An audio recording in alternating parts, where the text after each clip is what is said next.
تلاش میں نکلنا ہے. سورج کے غروب ہونے سے پہلے ہم ایمانداری سے جب جستجو کرتے چلے جائیں گے تو ڈھیروں پیسہ کما لیں گے.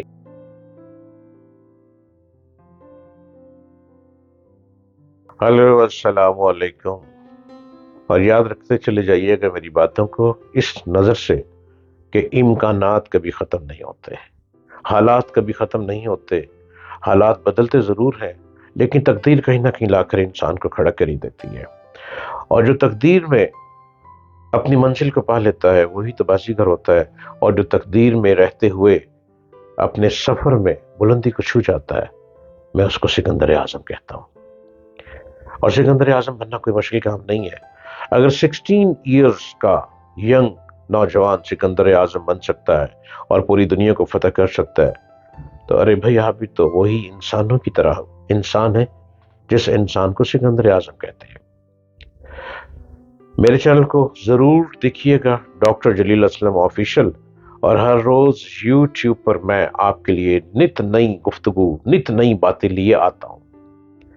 اور میرا مقصد صرف آپ کو رہنمائی کرنا ہے، آپ کو ایک ٹریک دینا ہے، آپ کو منزل دینا ہے، آپ کو آپ کے گول تک پہنچانا ہے. میرا مقصد کسی کے ساتھ مقابلہ کرنا نہیں ہے.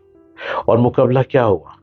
گفتگو کا مقابلہ تو نہیں ہوتا، اور لفظوں کا مقابلہ بھی نہیں ہوتا، اور انداز بیان کا مقابلہ بھی نہیں ہوتا. میں بڑی آسان اردو میں آپ سے گفتگو کرتا ہوں.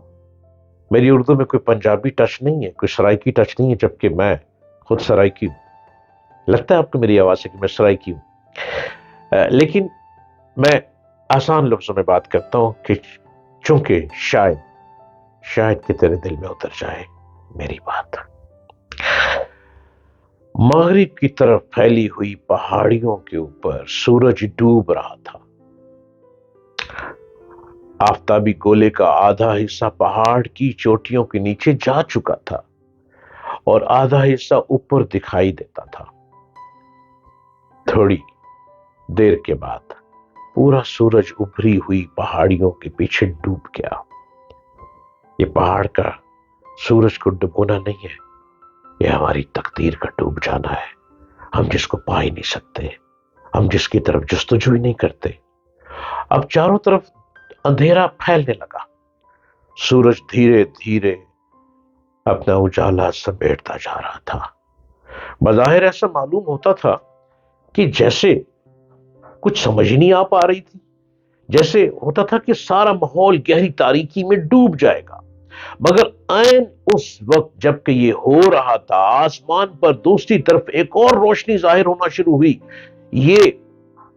یہ 12 کا چاند تھا، 12ویں کا چاند تھا، 12ویں کا، جو سورج کے چھپنے کے بعد اس کی مخالف سمت سے چمکنے لگا اور کچھ دیر کے بعد پوری طرح روشن ہو گیا. سورج کی روشنی کے جانے پر زیادہ وقت نہیں گزرا کہ ایک نئی روشنی نے ماحول بنا لیا. یہ قدرت کا اشارہ ہے جو میں آپ کو دکھلا رہا ہوں.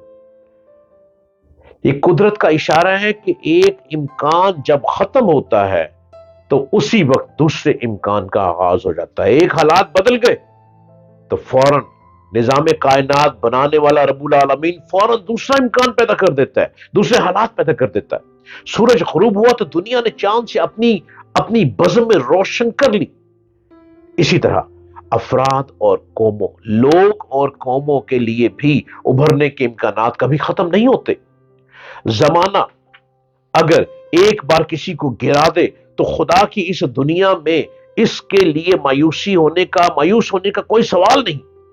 وہ نئے مواقع استعمال کر کے دوبارہ ابھر سکتا ہے. اپنی دانش مندی سے اور مسلسل سٹرگل، جدوجہد سے یہ دنیا خدا نے مختلف امکانات کے ساتھ بنائی ہے. یہاں مادہ فنا ہوتا ہے تو توانائی بن جاتا ہے. تاریکی آتی ہے تو اس کے بطن سے ایک نئی روشنی پیدا ہوتی. ایک مکان گرتا ہے تو وہ دوسرے مکان کی تعمیر کے لیے زمین خالی کر دیتا ہے.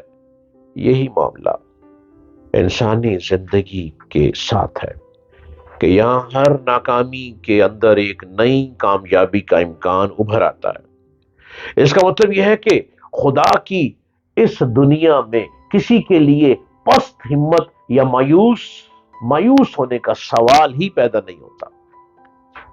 حالات جتنے ہی ناموافق دکھائی دیتے ہوں، اس کے آس پاس آدمی کے لیے ایک نئی کامیابی کا امکان موجود ہوتا ہے۔ ہمیں چاہیے کہ اس نئے امکان کو استعمال کر کے اپنی کھوئی ہوئی بازی کو دوبارہ جیت لیں۔ ہم کیوں نہیں جیتتے دوبارہ بازی کو؟ ہم کیوں نہیں پہلے ہارنے کے بعد ہم دوبارہ جیتنے کی طرف جستجو کیوں نہیں کرتے؟ ہم ہارنے کے بعد اپنے آنسو کیوں بہانے لگ پڑتے ہیں؟ ہم ان آنسو کو روک کر ایک لمحے کے لیے سوچ کر کہ کہیں مسٹیک ہو گئی، کہیں غلطی ہو گئی، خدا را دوبارہ مدد کر دے، وہ تو مدد کرنے والا دروازے کھولے بیٹھا ہے، ہمیں مدد لینا ہی نہیں آ رہا۔ ہم کیوں نہیں دوبارہ سٹرگل کی طرف بڑھتے؟ اگر ہم دوبارہ جستجو کر لیں، دوبارہ سٹرگل کر لیں، تو وہ منزل دوبارہ مل پائے گی۔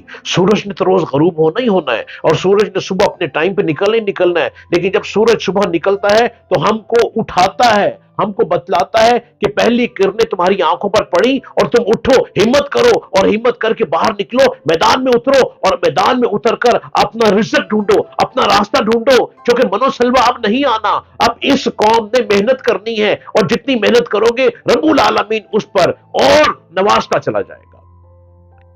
لیکن جب سورج کے ڈھلنے کا وقت آ جاتا ہے تو ہم اپنی آنکھوں کو بند کر دیتے ہیں، بجائے کہ سورج کو ڈھلتا ہوا دیکھ کر ہم یہ سوچیں کہ آج کے دن کی تقدیر بند ہو گئی، اب کل جو اس تقدیر نے دروازے پہ دستک دینی ہے، اس نے سورج کی پہلی کرن کے ساتھ دستک دینی ہے۔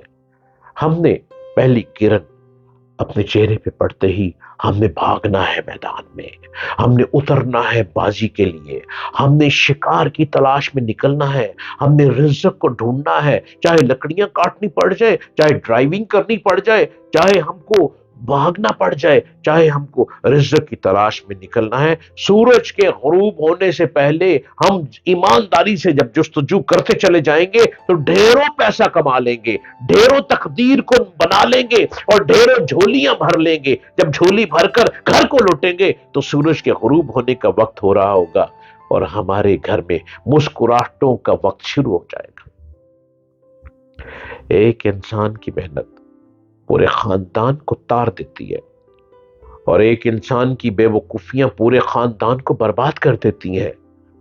ارے ابھی بھی کچھ سوچ رہے ہو؟ میں تو آپ سے مخاطب ہوں کہ میری باتوں کو سن لو، اور سن کے اس پہ عمل کر لو، تبھی تو ہم ہیں پاکستانی، ہم ہی جیتیں گے۔ اور اس الفاظ کے ساتھ کہ پاکستان زندہ باد۔